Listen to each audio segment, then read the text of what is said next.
UP 12SC junior assistant 3284 पदों के लिए जो आपका एग्जाम दिसंबर माह में प्रस्तावित है, उसके लिए एक अच्छा सा एमसीक्यू जो 50 प्रश्नों का है, मैं आपके लिए आज लेकर आया हूँ। ऐसे ही हर रोज अच्छे-अच्छे क्वेश्चन, अच्छे-अच्छे टॉपिक पर मैं आपके लिए लाता रहूँगा। आज जो मैंने ये 50 क्वेश्चन प्रिपेयर किए हैं, वो प्रीवियस ईयर या प्रीवियस जो और सारे एग्जाम हुए हैं यूपी 12SC जूनियर असिस्टेंट के, उनका अध्ययन किया है तो पाया है कि हिंदी के कौन से क्वेश्चन बनाए जा सकते हैं जो आपके लिए उपयोगी सिद्ध होंगे। तो ऐसे मैंने 50 एमसीक्यू प्रिपेयर किए आपके लिए। अब आइए आपको उनका अध्ययन कराते हैं। तो स्टार्ट करते हैं। आपका फर्स्ट क्वेश्चन है ये, राम ने फल खाया। तो जो ने कारक है वो कर्ता ने, तो आएगा इसमें क्या कर्ता। आपका आंसर हो जाएगा बी कर्ता ने, कर्म को ऐसे से आगे भी है। अगला क्वेश्चन है, गंगा जल में कौन सा समास है। गंगा जल में कौन सा समास है, कर्म तत्पुरुष है। क्या है, कर्म तत्पुरुष है। गंगा जल, गंगा का जल, तो इसका ऑप्शन होगा बी नंबर, सी नंबर तत्पुरुष। अगला है, सूरदास किस काल के कवि हैं। तो सूरदास आपके भक्ति काल के कवि हैं। क्या क्या है, भक्ति काल, यानी ऑप्शन नंबर बी, ये आपका इंपॉर्टेंट है। निंदक नियरे राखिए आंगन कुटी छवाए, ऐसा ही है ये। इसमें कवि का दोहा है, ये कौन से कवि का दोहा है, निंदक नियरे राखिए। ये है दोहा आपका कबीरदास जी का, ऑप्शन नंबर सी। आगे देखते हैं, जल जाता है में कौन सा अलंकार है।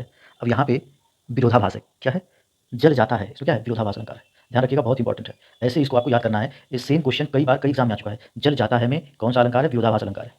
पानी पानी में, पानी पीना में पीना कौन सा पद है। अब पानी पीना में पीना जो है क्रियापद है। क्या है, पानी का पान करना, यानी जिसके साथ हम कोई काम कर रहे हैं, पानी पी रहे हैं, यानी क्या है, क्रिया है। Option number A. ठीक, आगे देखते हैं, अ का संधि किसके साथ नहीं होता।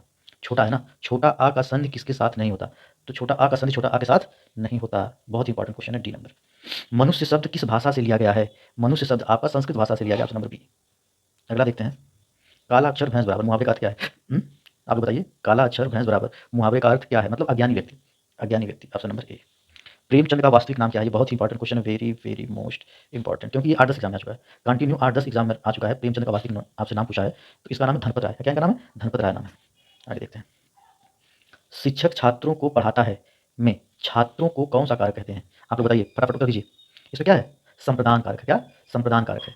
कर्ता ने कर्म को करण से के द्वारा संप्रदान के लिए अधिकरण में मैं पर संबोधन है वो हरे। कर्ता ने कर्म को करण से के द्वारा अधिकरण में मैं संप्रदान के लिए, ये सब है। तो इसमें आपका क्या है, शिक्षक छात्रों को पढ़ाता है, इसमें क्या संप्रदान कारक है। कैसे संप्रदान कारक, कर्ता ने कर्म को करण से के द्वारा संप्रदान के लिए, ठीक है, मतलब शिक्षक छात्रों के लिए पढ़ाता है, मतलब किसके लिए पढ़ाता है, छात्रों के लिए। कर्ता ने कर्म को करण से के द्वारा संप्रदान के लिए अपादान से अलग अधिकरण में मैं पर संबोधन है वो हरे, हो गया आपका सातों। तो इसमें क्या संप्रदान है, ऑप्शन नंबर ए आएगा। अत्यधिक शब्द में कौन सा उपसर्ग है। तो इसमें आपको बहुत ही सावधानी से उत्तर देना है। अति प्लस अधिक, अति प्लस अधिक यानी अत्यधिक, तो इसका ऑप्शन नंबर हो जाएगा ए। रामायण के रचयिता कौन है। रामायण का रचयिता है कौन, वाल्मीकि, तुलसी, Valmiki, Valmiki ji, sorry, option number B. वह आया और चला गया, वह आया और चला गया, इसमें कितनी क्रियाएं हैं, ध्यान से उत्तर दीजिएगा। वह आया और चला गया, तो इसमें दो क्रियाएं हैं, कितनी कितनी, एक है आना, एक चला जाना, इसमें कितनी क्रियाएं हैं, दो। काली घटा का घमंड घटा, इसमें केवल लिखा है काली घटा, काली घटा का घमंड घटा, इसमें कौन सा अलंकार है, आप बताइए। रूपक, एक काली घटा की बात कर रहा है और एक घटा में जो है कम होना की बात कर रहा है, तो कौन सा अलंकार होगा, रूपक अलंकार होगा। कौन सा अलंकार होगा, रूपक अलंकार होगा। काली घटा का घमंड घटा, दोनों जगह घटा का अलग अलग अर्थ है, ठीक है। और क्या है, वह दौड़ता हुआ आया में दौड़ता हुआ कौन सा विशेषण है। दौड़ता हुआ कौन सा विशेषण, क्रियावाचक विशेषण। क्या है, क्रियावाचक विशेषण, ऑप्शन नंबर बी। कबीर का जन्म कहाँ हुआ, बताइए, काशी में है, काशी में, कबीर का जन्म कहाँ हुआ, काशी में। आगे देखते हैं, असली का अर्थ क्या है, असली का अर्थ क्या है, बताइए। 18 नंबर क्वेश्चन, शायद आलसी होगा ये, अलसी, अलसी, सॉरी, अलसी का अर्थ क्या है, सही है, कोई बात नहीं। अलसी, अलसी का अर्थ होता है सुस्त। क्या होता है, सुस्त। गो का तात्पर्य क्या है, गो का तात्पर्य क्या है, गाय से है, गो का तात्पर्य गाय से है।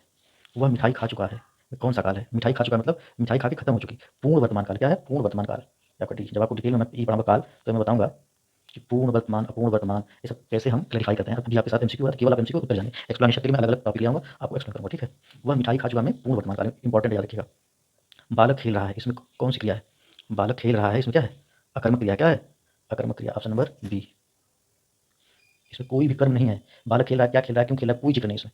अगर ये रहता कि बालक क्रिकेट खेल रहा है, बालक फुटबॉल खेल रहा है, तो आता कर्म, लेकिन इसमें कोई कर्म नहीं, अकर्मक हो गया। सागर का समान, समानार्थी शब्द बताइए, सागर शब्द का समानार्थी क्या है। सागर का समानार्थी हो जाएगा समुद्र, बहुत ही आसान है, ठीक है। सागर का समानार्थी हो जाएगा समुद्र, ऑप्शन नंबर सी। सुबह सुबह में कौन सा समास है, बहुत ही इंपॉर्टेंट क्वेश्चन, बहुत ही इंपॉर्टेंट क्वेश्चन। आप लोग बताइए, सुबह सुबह में कौन सा समास है। यह है द्वंद्व समास। क्या है, द्वंद्व समास। आगे चलते हैं, जिसमें हाइफन लगा हो दोनों तरफ एक ही शब्द हो, उसमें द्वंद्व होता है, ठीक। आगे चलते हैं, हरी घास में हरी कौन सा पद है। घास की विशेषता बता रहा है, घास कैसी है, हरी है, इसलिए क्या ये विशेषण है। क्या है, ऑप्शन नंबर सी, विशेषण। क्या है, विशेषण। अगला 25 नंबर देखते हैं, नवरत्न में कौन सा समास है। नवरत्न में कौन सा समास है, इंपॉर्टेंट है, आप लोग इसमें बहुत गलती करेंगे। इसमें कर्मधारय समास। क्या है, कर्मधारय। नव भारत, नव मतलब हो गया नया, नव मतलब क्या हो गया, नया, भारत मतलब भारत, नव भारत। अब नव का मतलब कुछ लोगों को ये नहीं पता होगा तो वो कर देंगे नव का मतलब 9, ऐसा नहीं है। नया है भारत जो, नव भारत यानी कर्मधारय समास। आगे देखते हैं,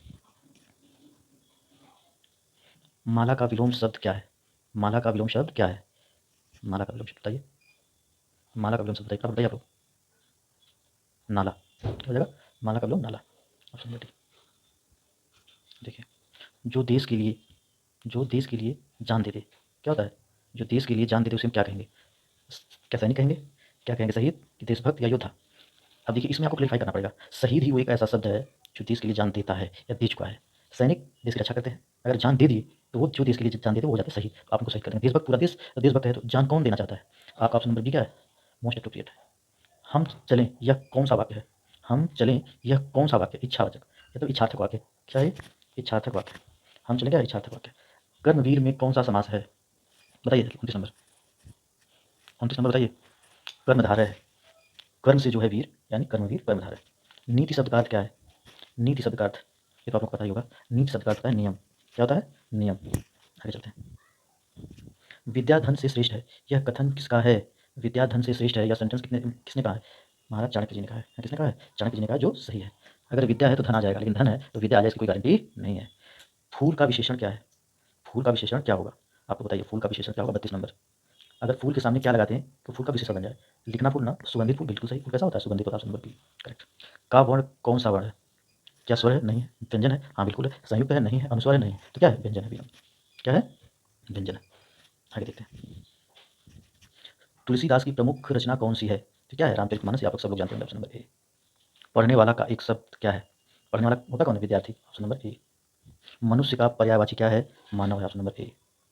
ऑप्शन नंबर ए। उठो आगे बढ़ो किस प्रकार का वाक्य है?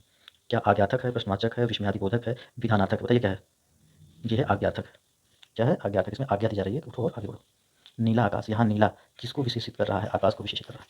आकाश कैसा है? नीला है। आगे चलते हैं, भारत शब्द का लिंग क्या है? अब इसको ऐसे क्लियर करेंगे कि भारत अच्छा देश है। तो अच्छा है, अगर भारत अच्छी देश होता तो स्त्रीलिंग हो जाता। अच्छा, हम अच्छा क्लियर करते हैं तो 95% हो जाता है हमारा आंसर सही। स्त्रीलिंग पुल्लिंग में अगर पूछा जाए स्त्रीलिंग है या पुल्लिंग है तो उसमें अच्छा अच्छी ऐड कर देते, जो सुटेबल होता है वही मान लेते। अच्छा आया तो पुल्लिंग, अच्छी आया तो स्त्रीलिंग। मोती झील में कौन सा समास है? अब इसको आप लोग खुद बताइए, मोती झील में कौन सा समास है? मोती से युक्त झील या झील में मोती, कोई भी होगा, दोनों से क्या बनेगा आपका? कर्मधारय। क्या बनेगा? कर्मधारय। आगे चलते हैं, कवि का स्त्रीलिंग क्या होगा? कवित्री होगा। क्या होगा? कवित्री होगा। या फिर एग्जाम में एरर डिटेक्शन में भी आता है, उल्टा सीधा दे देगा, आपको पूछेगा कौन सा शब्द सही है, कवित्री ही सही होता है। ठीक है। अब देखिए, कृपया दरवाजा खोलिए, यह कौन सा वाक्य है? विनयवाचक है, आज्ञार्थक है, संभावनार्थक है, प्रश्नवाचक? बताइए क्या है? विनयवाचक है। कृपया लगाना यानी उसे निवेदन किया जा रहा है। क्या किया जा रहा है? याचना की जा रही है। Option number B. सस्ता शब्द का विलोम क्या होगा? महंगा होगा। A option. आगे देखते हैं, जलना से बना भाववाचक संज्ञा कौन सा है? जलना से बना भाववाचक संज्ञा कौन सा है? तो हो जाएगा क्या? जलन। क्या हो जाएगा? जलन। जलन का हम अनुभव करते हैं, ये भाव आता है हमारे अंदर। खाना शब्द में कितनी मात्राएं हैं? बहुत ही अच्छा क्वेश्चन है, बहुत ही आसान है। इसमें 2 मात्राएं, एक खा पे छोटा, खा पे बड़ा की मात्रा और ना पे बड़ा की मात्रा। तो कितनी होगी मात्राएं? 2। Option number B. आगे देखते हैं, कहाँ जा रहे हो, यह कौन सा वाक्य है? प्रश्नवाचक वाक्य है। जब कोई प्रश्न पूछ रहा हो प्रश्नवाचक होगा। यहाँ प्रश्न पूछा जा रहा है, कहाँ जा रहे हो? ऑप्शन नंबर बी आपका सही होगा। सुबह हो गई है, यह कौन सा वाक्य है? सुबह हो गई है, यह कौन सा वाक्य है? विस्मयादिबोधक, क्योंकि एक्सक्लामेशन का साइन लगा है, इससे क्या कहेंगे? विस्मयादिबोधक। आगे, विद्यालय शब्द में कौन सा समास है? बताइए, विद्यालय में कौन सा समास है? तत्पुरुष समास है। कौन सा समास है? तत्पुरुष। विद्या के लिए आलय, तो कर्ता ने कर्म को कर्ण से के द्वारा संप्रदान के लिए, संप्रदान, संप्रदान तत्पुरुष है। इसमें क्या है? संप्रदान, संप्रदान तत्पुरुष। ठीक है। आगे देखते हैं, 49 नंबर, अच्छा का पर्यायवाची क्या होगा? अच्छा का पर्यायवाची क्या होगा? सुंदर। ए। अंतिम और लास्ट क्वेश्चन है, कलम चलाओ, यह किस प्रकार का वाक्य है? क्या है? आज्ञा दी जा रही है, तो क्या हो जाएगा? आज्ञा। Option number A. तो ये आपका फर्स्ट 50 MCQ का टेस्ट था। तो ऐसे ही अच्छे अच्छे MCQ और लेकर मैं आपके सामने प्रस्तुत रहूँगा। और आपसे निवेदन है कि हमारे चैनल को लाइक, सब्सक्राइब, शेयर जरूर करें। Thank you.